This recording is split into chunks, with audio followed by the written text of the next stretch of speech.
Muy bien, compañeros. Vamos a ver ahora dos conceptos muy interesantes en estadística, que es la correlación y regresión. En este caso, solamente veremos las correlaciones y las regresiones lineales. Hay otros tipos de regresiones que es importante que sepan que existen. Vamos a mencionar solamente las características de esas regresiones para que ustedes, en dado caso, consideren cuál de las regresiones o la tendencia de datos utilizar. Entonces, estas técnicas estadísticas son pues muy hermosas, muy bonitas, porque nos permiten analizar la tendencia de los datos. Entonces, conociendo la tendencia de los datos, podemos, de cierta forma, pues también hacer inferencia, ¿no? Bueno, entonces, estas técnicas estadísticas permiten correlacionar, que correlacionar es precisamente saber qué tan relacionadas están dos variables. Si, por ejemplo, una variable puede ser altura de la persona y otra variable puede ser el peso de esa persona. La altura de la persona puede estar o no estar relacionada con el peso de la persona. Entonces, generalmente sabemos que es así, ¿no? Una persona más alta tiende a pesar más a una persona con altura baja. Entonces, de cierta forma, damos por hecho que hay un grado de asociación entre la altura y el peso de la persona. Sin embargo, si pudiéramos expresar esa correlación en un número para poder decir están correlacionados en un 100%, están correlacionados en un 80% o están correlacionados en menos 1% o en menos 0.5%, pues tendríamos una mejor idea de qué tan correlacionados están, ¿no? Entonces, la correlación es, un coeficiente, o sea, un número que nos va a indicar qué tan correlacionadas van a estar dos variables. Nos va a mostrar la intensidad de la asociación entre dos o más variables cuantitativas, ¿ok? Entonces, eso es la correlación.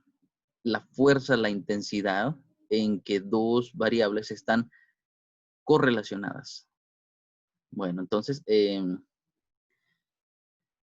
otra cosa o otras conclusiones que podemos obtener con la correlación es saber si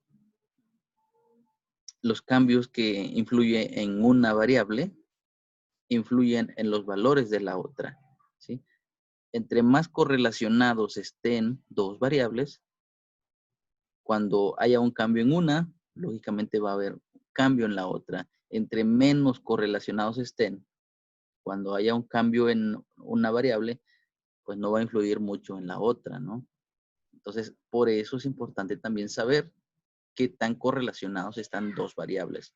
¿Sí? Ustedes en su campo de estudio puede ser, pues, que encuentren la correlación, no sé, entre la conductividad eléctrica de un material con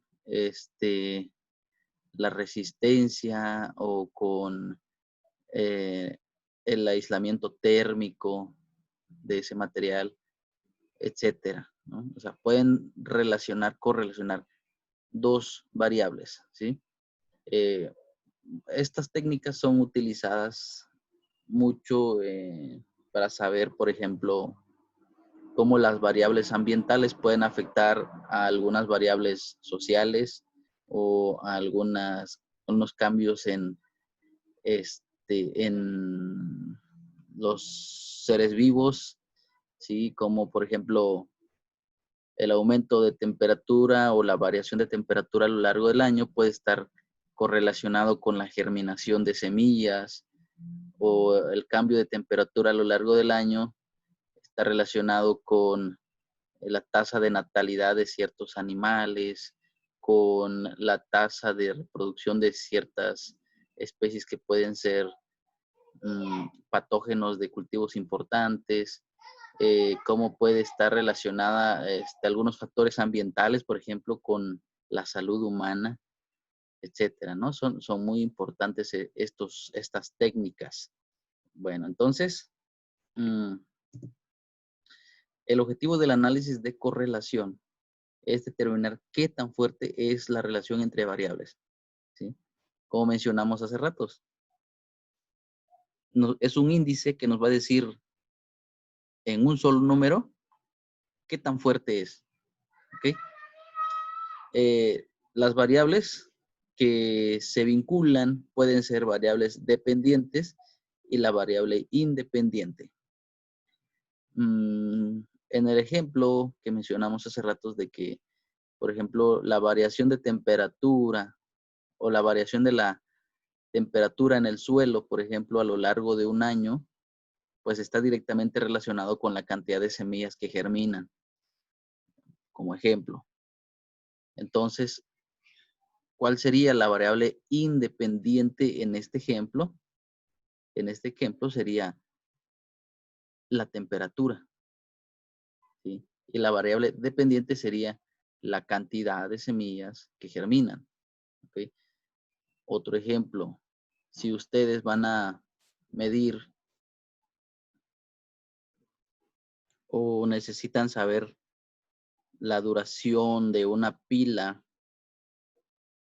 y qué tan relacionado está con la pureza de los materiales o de cierto material que van a utilizar para elaborarla.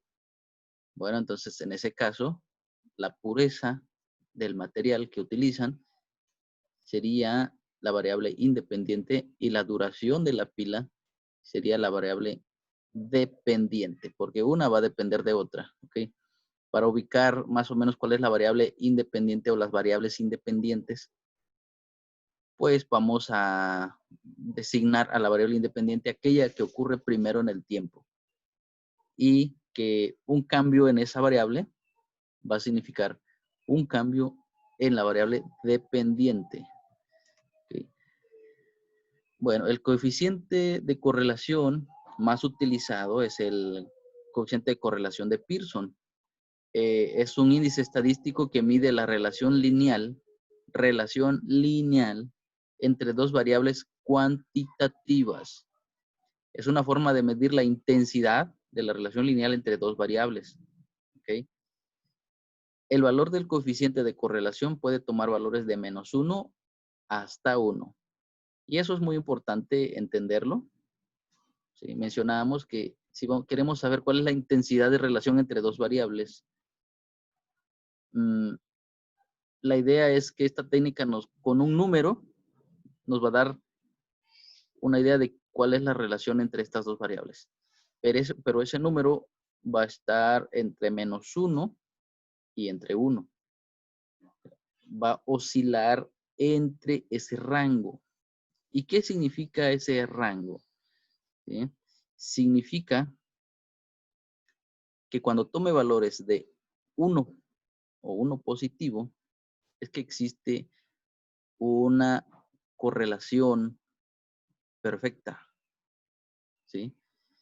Una correlación perfecta positiva. Y cuando vamos a graficar, cuando graficamos, nos va a aparecer una gráfica lineal como esta. O sea, una línea perfecta. ¿Qué quiere decir esta línea? Aquí tenemos la variable X, que sería la variable independiente, y la variable Y, que sería la variable dependiente. Okay, entonces, aquí nos está indicando que un cambio en la unidad X nos va a representar un cambio en la unidad Y. Si se dan cuenta, hay una homogeneidad, ¿no? Muy, bueno, más bien hay homogeneidad, ¿sí? Si se dan cuenta, por cada unidad o por cada ciertas unidades en X, hay un cambio en las unidades de Y. Y esas unidades, si se dan cuenta, pues están muy correlacionadas, ¿sí? Entonces, todos los puntos están alineados, ¿sí? Tenemos una línea. Todos los puntos están en una sola línea, por lo tanto, podríamos decir que tiene una R, que nos va a indicar la correlación de Pearson, R, o la rho, va a ser igual a 1, que sería la máxima correlación posible. La máxima correlación positiva posible, ¿sí? Sin embargo, no siempre van a existir, o es rara vez que exista una correlación de 1, una correlación positiva de 1. ¿Cuál podría ser un ejemplo de una correlación positiva? Hasta donde sabemos, podemos decir que tal vez la relación que exista entre la distancia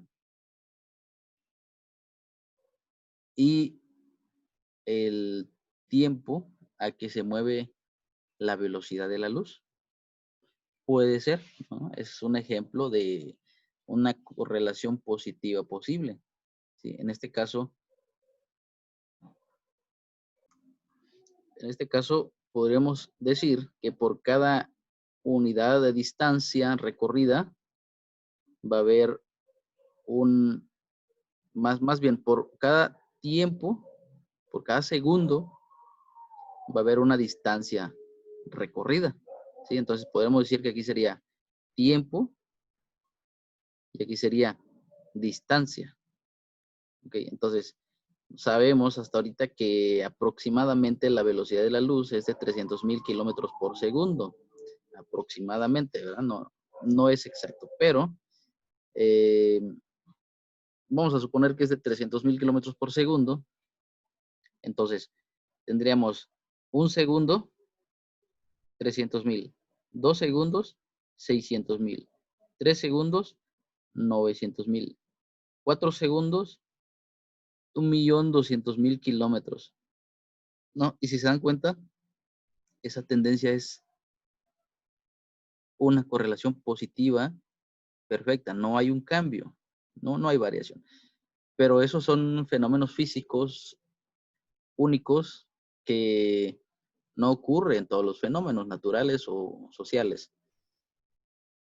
Por lo tanto, van a haber asociaciones que no van a estar muy perfectas, pero que sí van a seguir una tendencia, ¿no? En este caso, tenemos que existe una correlación de 1, pero van a haber datos que nos van a tener una correlación cerca de 1 o 0.8. ¿Qué quiere decir esto? Quiere decir que por cada unidad de X, ¿sí?, no siempre va a existir la misma unidad de Y. Más adelante veremos un ejercicio y en ese ejercicio analizaremos que por cada hora que un estudiante dedica, espera obtener una calificación, ¿verdad? Entonces, entre más horas dedique un estudiante, pues espera que obtenga una mayor calificación, ¿ok? Entonces, vamos a suponer que este es en el eje de X, serían horas estudiadas. Y puede ser calificación esperada en escala de 0 a 100. Supongamos que por acá está 10 horas, 20 horas, 30 horas, 40, 50 horas. Por decir así, ¿no? No es que realmente alguien dedique 50 horas para pasar un examen. Pero vamos a suponer que aquí esté 10 horas por acá. Alguien va a sacar tal vez 6 o 5, pero tal vez va a sacar otro que va a dedicar la misma cantidad de horas, va a sacar 7. ¿Ok? Y vamos a suponer que por hasta acá está 50 horas. Alguien que dedique 50 horas puede sacar 89, pero otro que dedicó la misma cantidad de horas puede sacar 100. ¿verdad? Entonces hay una variación aquí en X, en Y, perdón, que no está directamente relacionada a X, ¿ok? No es una correlación lineal perfecta, pero sí tiene un índice alto de correlación porque existe una tendencia, ¿verdad? Entonces, este sería como un 0.8, cercano a 1, pero no es 1, es un 0.8, ¿no? Un 0.7, una R 0.7 podría estar muy similar, solamente que los puntos van a estar más dispersos, pero aún van a seguir teniendo esa tendencia. Una R de 0.5 podría tener más puntos dispersos, pero aún mantener cierta tendencia. Y a medida que lleguemos a 0, vamos a tener una gráfica así, en donde no hay tendencia, no hay un orden. Por lo tanto, cuando tengamos una R de 0, es decir que no hay correlación entre esas dos variables. No tienen nada que ver una con otra. Son variables independientes ambas y ninguna depende de otra. ¿Ok? Eso sería de 1 a 0. Pero si bajamos de 0, ¿ok? La tendencia, si se dan cuenta, aquí es ascendente. A medida que avanzamos en X, la línea asciende. Y a medida que bajamos de 0, la línea va descendiendo, ¿verdad? 0 menos 1, va descendiendo. Y vamos a encontrar lo inverso, ¿ok? Más adelante también veremos el ejercicio hipotético del efecto del alcohol en la sangre, ¿sí? Veremos que a medida que alguien se alcoholiza, ¿verdad? O alguien tenga una mayor concentración de alcohol en la sangre, va a tener menos capacidad de coherencia, menos capacidad de hablar, menos capacidad de lógica. Por lo tanto, va a tener menos capacidad de responder preguntas conocidas, como cuál es tu nombre, cuál es, dónde vives, etcétera, ¿no? Entonces no va a poder responder esas preguntas.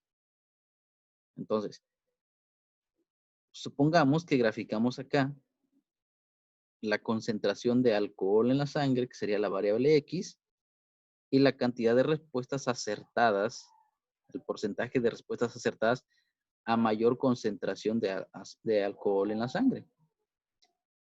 Supongamos que les hacemos preguntas, ¿no? Aquí vamos a suponer que le hacemos preguntas a una persona que tiene esta cantidad de alcohol en la sangre, pues si es poco, vamos a ponerle 0.02 miligramos de alcohol en un litro de aire, porque se va a medir con un alcoholímetro. Entonces, pues va a tener una cantidad de respuestas altas. A medida que aumenta la cantidad de alcohol, va a ir disminuyendo la cantidad de respuestas acertadas, hasta llegar tal vez a 1 miligramo o 1.5 miligramos. Bueno, aquí sería como 1 miligramo, pues va a tener muy poco porcentaje de respuestas acertadas. Cuando este llegue a 1.5, que es cuando ya la persona está inconsciente, pues prácticamente Y sería 0. ¿Por qué? Porque no va a poder responder nada, porque ya va a perder conciencia.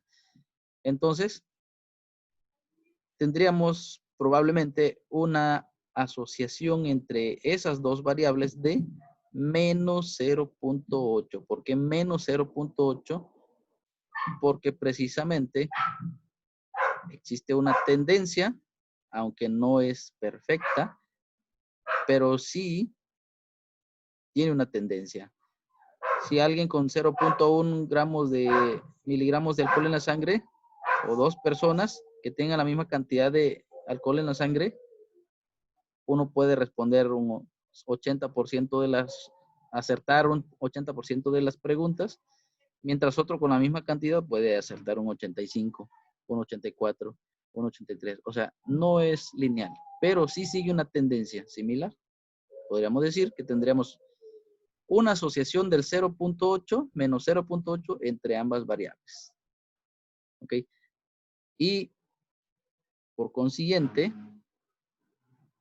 una correlación de -1 sería precisamente una asociación negativa perfecta, que de igual manera es muy difícil de conseguir o de encontrar en la naturaleza. Otro ejemplo puede ser la relación que existe entre el precio de un producto y la cantidad que se venda de ese producto. Puede ser que este sea el precio del producto y ya sea la cantidad de unidades vendidas. Vamos a observar que a medida que suba el precio, las cantidades vendidas van a disminuir. ¿Okay? Entonces, también sería un ejemplo de una regresión, que no sería 1, -1, pero sí estaría cerca de -1. ¿Okay? Entonces, estos son los tipos de correlación que existen.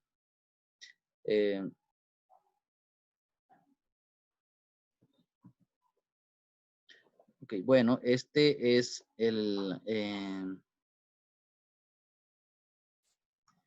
esta es la fórmula que generalmente se utiliza para obtener la R, que sería el coeficiente de correlación de Pearson. A esta fórmula, esta fórmula sería el método de suma de cuadrados. Se llama suma de cuadrados porque precisamente necesitamos elevar al cuadrado tanto los valores de X como los valores de Y. ¿Sí? Más adelante vamos a ver cómo desarrollar esta fórmula. Y este sería el coeficiente de correlación estimado por covarianzas y desviaciones estándar. ¿Sí? Este sería la varianza de la multiplicación de X por Y dividido entre la varianza de X por la varianza de Y. ¿Sí? Cualquiera de las dos fórmulas vamos a llegar al mismo resultado. Bueno. Para obtener una mejor idea, también otra forma de cómo saber o tener una idea de la correlación entre dos variables es graficando, ¿sí? Utilizando la gráfica de dispersión de puntos. Entonces, este gráfico de dispersión de puntos nos da una idea de cuál es la relación y nos va a permitir pues tener una visión más completa de la distribución espacial de esos puntos y pues nos va a facilitar el cálculo del coeficiente de correlación. Pero también nos va a ayudar para ver o para obtener el coeficiente o más bien obtener la fórmula de regresión, ¿ok? Bueno, entonces vamos a hacer un primer ejercicio que nos ejemplifique la relación entre dos variables.